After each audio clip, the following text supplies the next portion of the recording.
Tacos.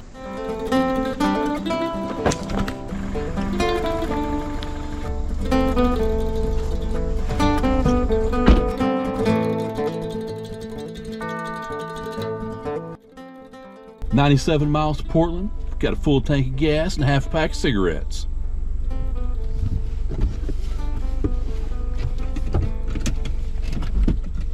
Hit it. On this episode of the Grand Ole Tour, Ben Modi visits what Graham Chapman once called a Midwestern bastion of fine Mexican cuisine. That's right, it's Portland, Tennessee, via Lebanon and Gallatin. Lebanon, Tennessee is the Wilson County seat. It was incorporated in 1901 and had a population of just over 38,000 people in 2020. The town is probably best known for being the home of Cracker Barrel restaurants and as a location of the Nashville Superspeedway. Although the Speedway is a full 18 miles to the southwest of the Lebanon downtown district. But if NASCAR and IndyCar aren't in town, then the downtown city square is the real reason to visit. Lined with beauty shops, restaurants, antique stores, and real estate and law offices, the downtown square is a wonderful example of a small city using its historical assets to their fullest. The wide sidewalks and beautiful brick buildings make for a wonderful walk in a place that retains much of its original character. Parking is ample with 4 easily accessible lots right off the square and 1 large accessible lot off of West Gay Street. The traffic circle in the middle of the square is a surprising and modern, for Tennessee, way of handling the large volume of traffic the city center experiences. Lebanon's downtown is a very good example of what you'll find in most small town downtowns in Tennessee. That is time-worn but beautiful architecture, with locals trying, with different levels of success, to make relevant again. If you're a fan of the scrappy side of gentrification, you'll love downtown Lebanon, Tennessee. Our next destination after Lebanon is Gallatin. We started by heading north on Highway 231. We then took a left onto Coles Ferry Pike. This isn't what would be traditionally considered a scenic route, but I disagree. This route, which is probably the main road used by locals between the two towns, is a beautiful trek through everyday life in rural Tennessee. New suburban homes are built in farm fields just a few steps away from the original farmhouses. Old farm buildings are dotted along the slightly curved road. A new vista emerges around every corner and over every hill. Eventually, Coles Ferry Pike unceremoniously turns into Academy Road, and a short distance later we are forced to turn right onto Highway 109. Despite our determination to take scenic old roads in our journey, you do on occasion have to use the modern road. Once over the river, it's a straight drive into downtown Gallatin. In 2017, Gallatin, Tennessee was ranked as the nicest place in America by Reader's Digest. The intervening years have only served to sweeten the town more. Gallatin is the county seat of Sumner County and was home to just over 44,000 people in 2020. Founded in 1802, rows of period brick storefronts surround its idyllic courthouse.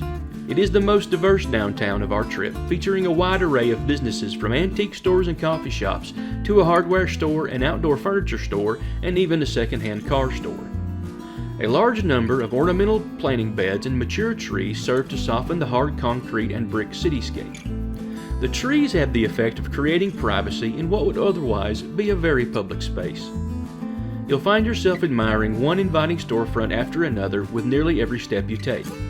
There is ample on-street parking and several parking lots can be found nearby, just in case. There isn't a traffic circle in Gallatin. Red light intersections are the norm, but getting across the streets while walking is easy at the intersections. Gallatin has a nearly pristine example of a thriving small town downtown. The eclectic mixture of shops and professional businesses work in conjunction with touristy spots to create a relevant space for both locals and visitors alike. 31E is called Broadway in Gallatin, and heading east, that's the road we'll use to leave town. We'll not be on it very long before turning left onto North Water Avenue or Old Highway 109. Once out of town, beautiful sights abound on this rural road. To get us headed to Gallatin, we take South Tunnel Road to Gallatin Pike. This short road has a very interesting country store as well as a collection of interesting vintage homes.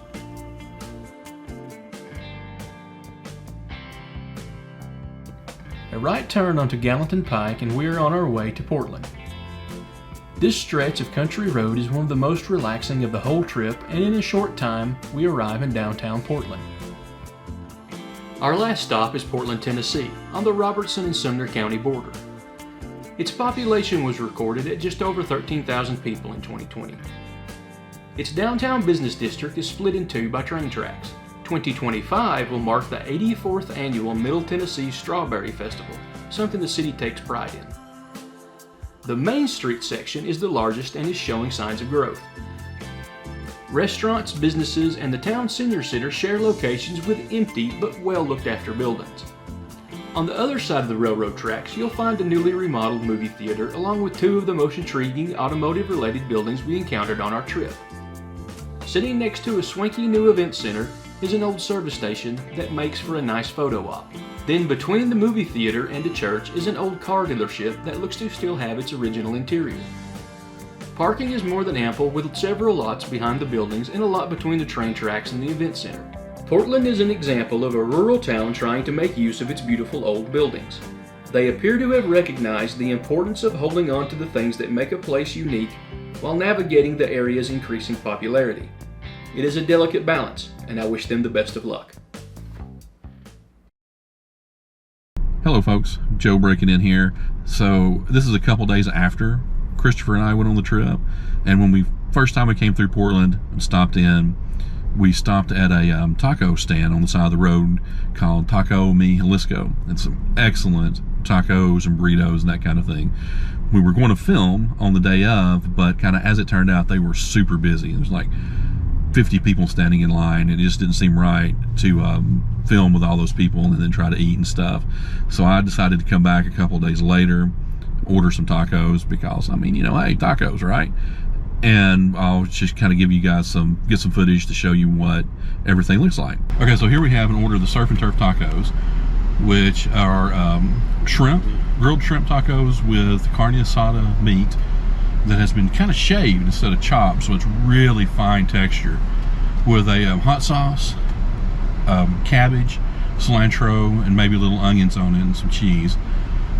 And I don't really know what they've done to the shell to get that bright orange color, but whatever it is, it's pretty good. Clearly very greasy, so you gotta be careful eating it, but an excellent taco plate, if I do say so. You know, this is realistically, we're about an hour and a half or so from Lebanon, going by the back road, and it's certainly well worth the drive.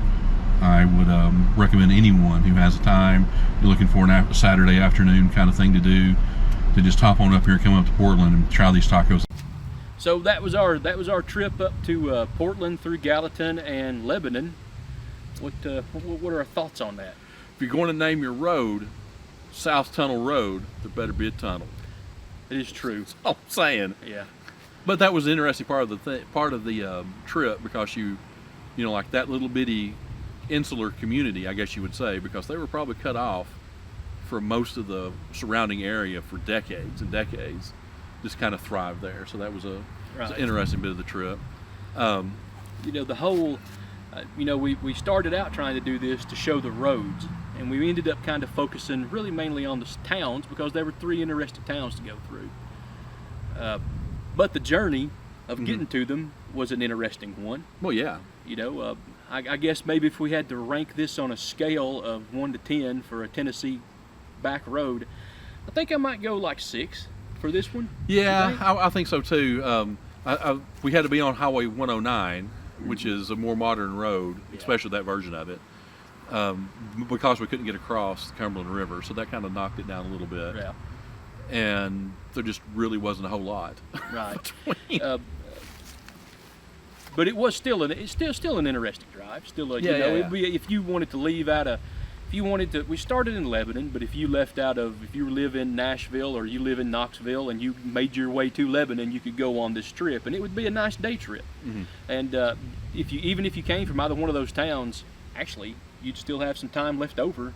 Oh yeah, to yeah, where yeah. You could check something out coming into town. You Mm-hmm. would be home probably before 4 or 5 o'clock that evening. Oh yeah, most definitely. You know. And that's, you leave at 10 and And get back by 4. yeah, you could use.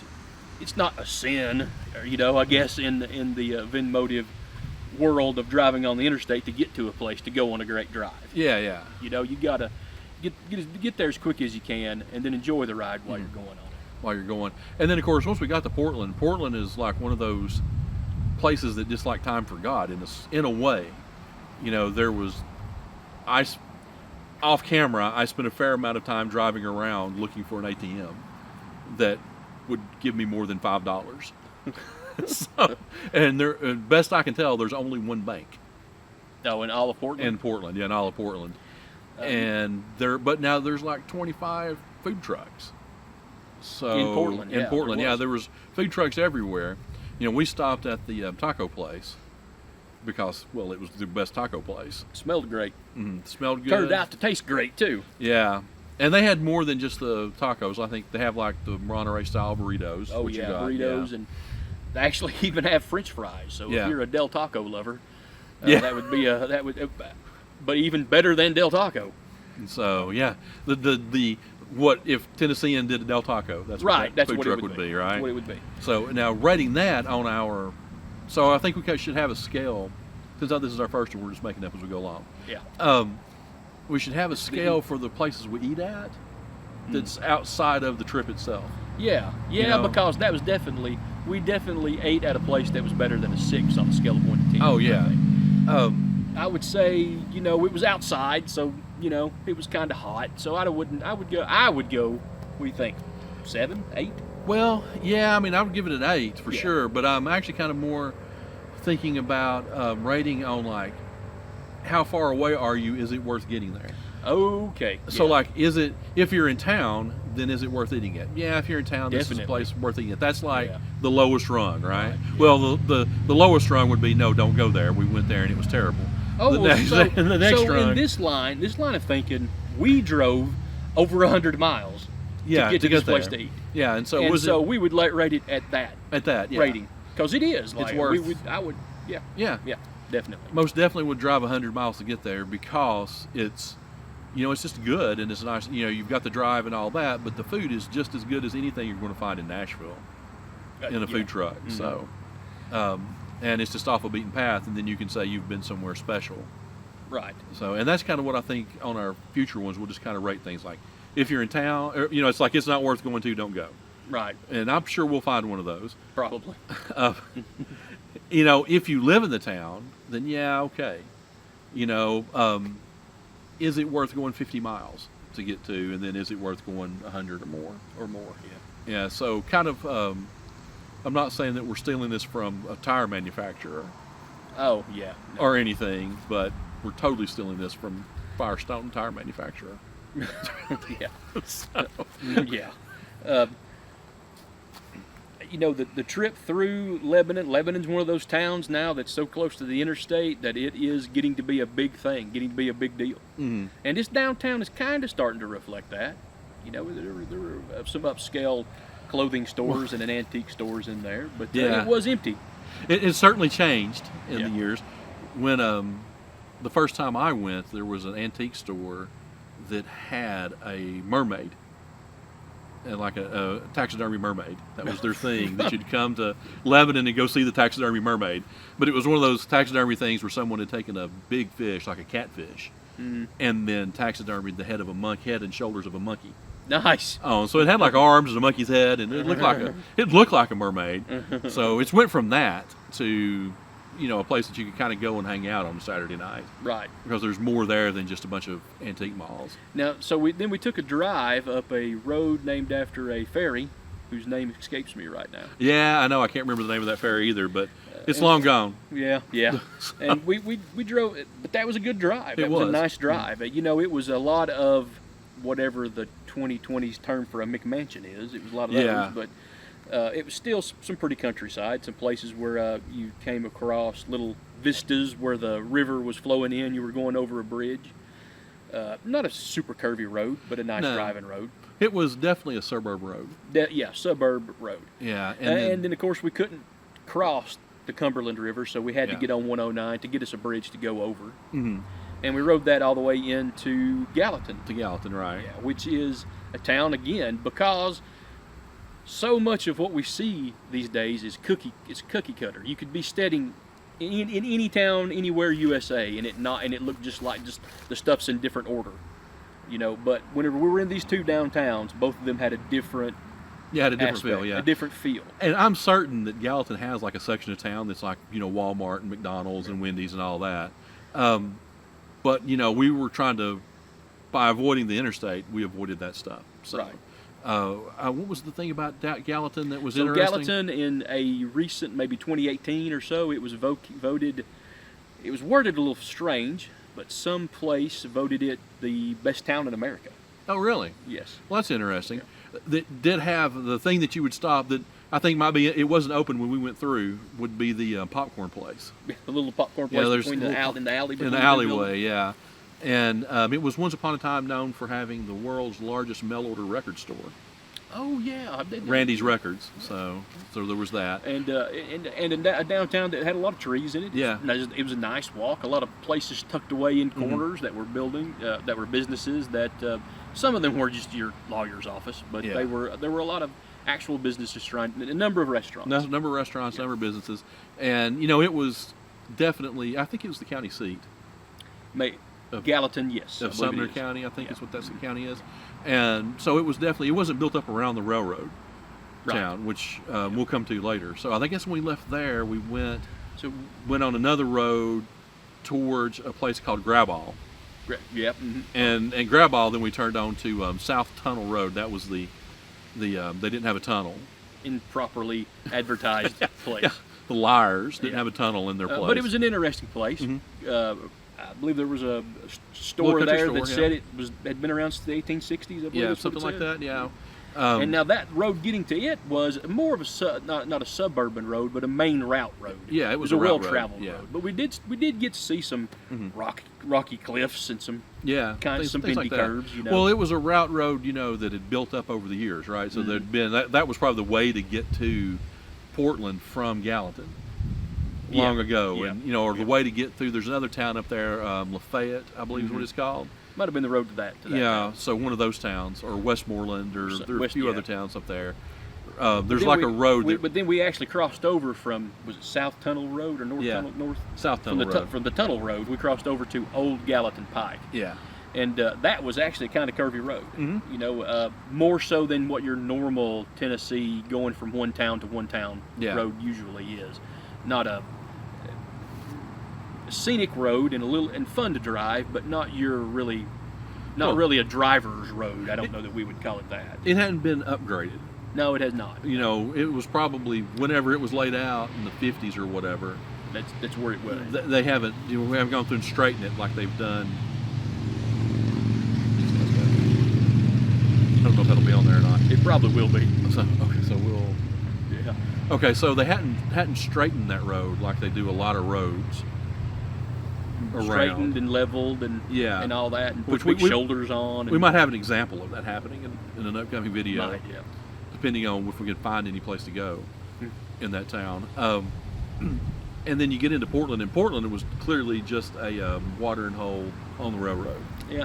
So because everything downtown was built on the railroad tracks. I really would not use gentrification to describe Portland. There's some upgrades happening to the theater and the little gas station and on the opposite side of the railroad tracks, but the main core downtown, no. You know, like the senior center might have been and there was a restaurant there. Yeah, there's a restaurant. Yeah, I think the last time that anything had been built in that part of town was probably in the 50s or 60s. Yeah, and then maybe in the 80s there was a little bit of renovation. Yeah. But Portland was well taken care of. There's plenty of places to park. Nice little park downtown and apparently Portland's known for strawberries. Yeah. So they have a strawberry festival every year. We didn't go. We didn't know, so we missed it. I guess it would probably be in spring, wouldn't it? With strawberries, probably yeah. May or June. So if you know, that would be a reason to go. That would be an additional reason to go to Portland. But you know, if you are the kind of person that is recent, who's just moved to the area, maybe you don't know what's around here, you know, Portland would be a great way to be your first journey out of Nashville or out of Knoxville or out of Chattanooga. If you were living in one of those core areas and you want to go see what the state is all about, this little journey would be a good start. Be a good start. Be a good way to get going. And I guess, man, that's really kind of about it. Yeah, that's about all we want to say, other than that this is a new series that we're going to do, and we're going to try and highlight places in Middle and East and West Tennessee, and no schedule. Just as we get them done, we'll put them out to you guys. Post them out. So just say what you think about it in the comment section below. Like and subscribe, and be sure and visit vinmotive.com. Yeah, you get a t-shirt. Just like this one. They're cheap. Super cheap. Well, so I guess that's kind of it. So thanks for stopping by, and we'll see you again next time. All right. Adios.